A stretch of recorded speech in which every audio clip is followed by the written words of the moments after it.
आखिर कौन थे जगदेव राम जी उरांव? क्या योगदान था उनका जनजाति समाज के लिए? ऐसी उनकी क्या विशेषताएं थी कि उनके जाने के बाद लाखों लोग शोक सागर में डूब गए? समाज में ऐसा उनका क्या स्थान था कि इस देश के प्रधानमंत्री को भी उन्हें श्रद्धांजलि अर्पित करनी पड़ी?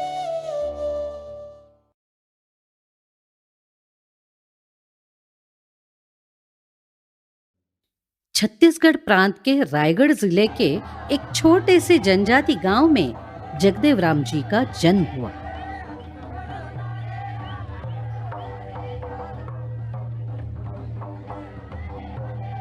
उनकी प्राथमिक शिक्षा अपने गांव में ही हुई और बाद में माध्यमिक शिक्षा के लिए वे जशपुर पहुंचे। मैट्रिक की परीक्षा पास करने के बाद 1968 में कल्याण आश्रम के मिडिल स्कूल में शिक्षक के रूप में दाखिल होने के साथ ही उनके जीवन में एक नया मोड़ आया। वहीं उनका राष्ट्रीय स्वयंसेवक संघ और कल्याण आश्रम के कार्य से संपर्क हुआ। कल्याण आश्रम के संस्थापक श्री बाला साहब देशपांडे जी के निकट सानिध्य में वे आए। संघ के विभिन्न दायित्व लेकर वो काम करने लगे। धीरे धीरे एक परिपक्व कार्यकर्ता के रूप में वे उभरने लगे। बाला साहब देशपांडे जी के संपर्क में होने के कारण जनजाति क्षेत्र में सामाजिक कार्य करने की रुचि भी बढ़ रही थी। उसी दरमियान 1975 को आपातकाल लागू होने के कारण उनको 19 माह कारावास भी सहना पड़ा। आपातकाल समाप्त होने के बाद तत्कालीन सरसंघचालक पूजनीय बाला साहब देवरस जी के सूचना के अनुसार वनवासी कल्याण आश्रम को अखिल भारतीय स्वरूप देने का निर्णय संस्थापक बाला साहब देशपांडे जी ने किया। एक पूर्णकालीन कार्यकर्ता के नाते जगदेव राम जी पूरा समय इस कार्य में जुट गए।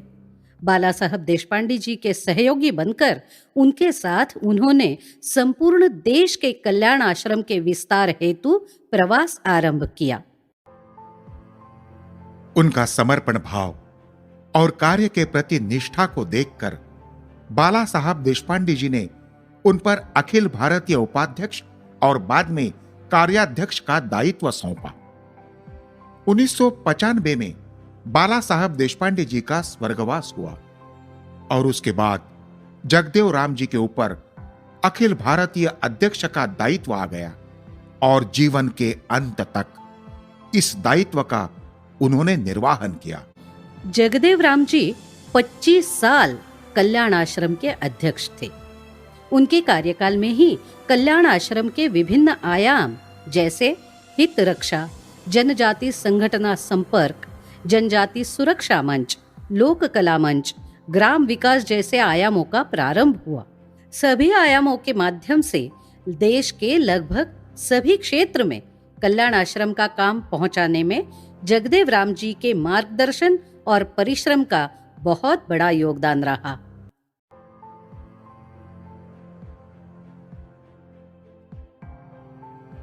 जगदेव राम जी जनजाति परंपरा संस्कृति के प्रखर चिंतक थे।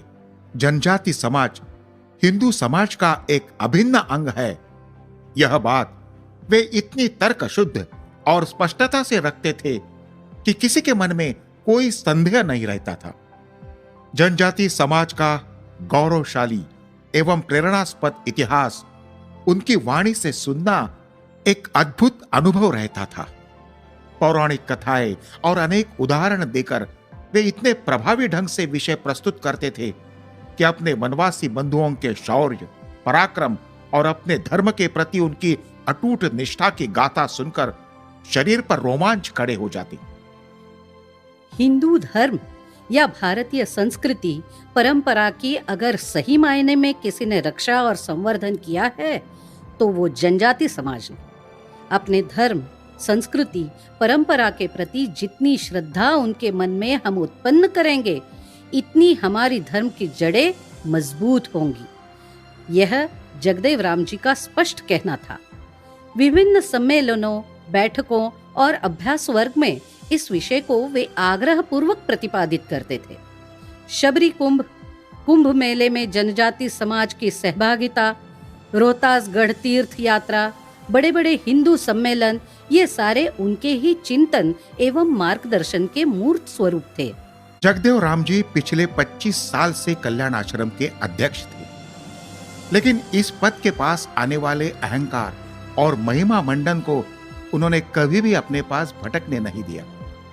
अपने सरल एवं स्नेहपूर्ण स्वभाव से उन्होंने इस पद की गरिमा को इतनी ऊंचाई तक पहुंचाया कि कल्याण आश्रम के संस्थापक स्वर्गीय बाला साहब देशपांडे जी ने जिस विश्वास के साथ संगठन की बागडोर उनके हाथ में सौंपी थी, उस पर वे पूरी तरह से खरे उतरे। नेतृत्व की जितनी बातें सात्विक नेतृत्व की आवश्यक रहती है, वो सब उनमें विद्यमान थी। पहली बात थी कि उनकी निष्ठा, उनकी श्रद्धा, उनका समर्पण केवल और केवल ध्येय के प्रति था। अनेक व्यक्ति उनके संपर्क में आए, अनेक व्यक्ति उनके लिए पूज्य थे, परंतु उन व्यक्तियों के जाने के बाद भी इनके उत्साह में, कार्य कर्तृत्व में किसी प्रकार का कोई घटाव नहीं दिखाई देता। उसी गति से, किंबहुना बढ़ती गति से वो काम करते चले गए, क्योंकि देश हित के प्रति, धर्म के प्रति उन्होंने एक बार जो अपने आप को समर्पित कर दिया, वो जीवन के आखिरी सांस तक उनका कायम रहा।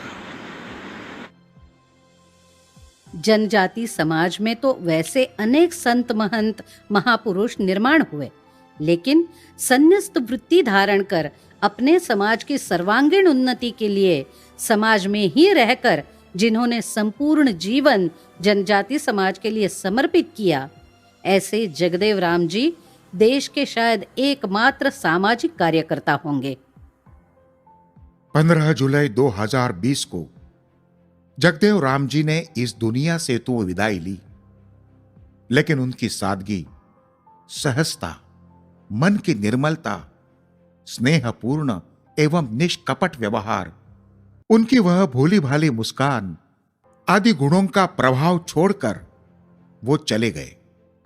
कार्य करते हुए जब भी कठिनाई आएंगी, किसी समस्या से जूझने का समय आएगा, तब जगदेव राम जी का आचार, विचार और व्यवहार ही हमें आगे बढ़ने की प्रेरणा देगा।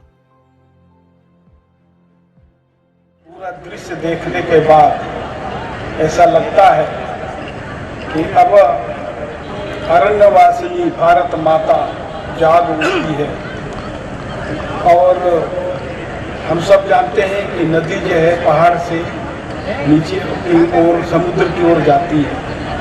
वैसे ही भारतीय संस्कृति का प्रादुर्भाव अरण्य क्षेत्र में वनों से हुआ और प्रवाहित होकर के और नीचे की ओर आ रही है।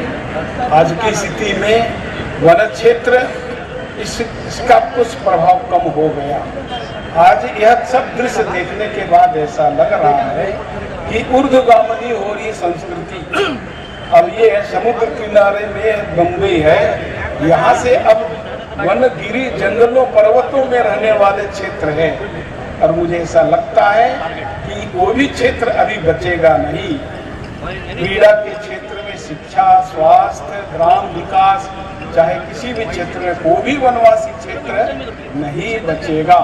और पूरा देश समरसता के साथ, एकात्म भाव के साथ एक रस होकर के और भारत माँ को और विश्व के सिंहासन पर बैठाएगा। ऐसे में थोड़ा सा मेरी कल्पना में आ रही है। वेद गीता रामायण करेला हवान, जगदेव राम वन योगी धरती करसान, जगदेव राम वन योगी धरती करसान।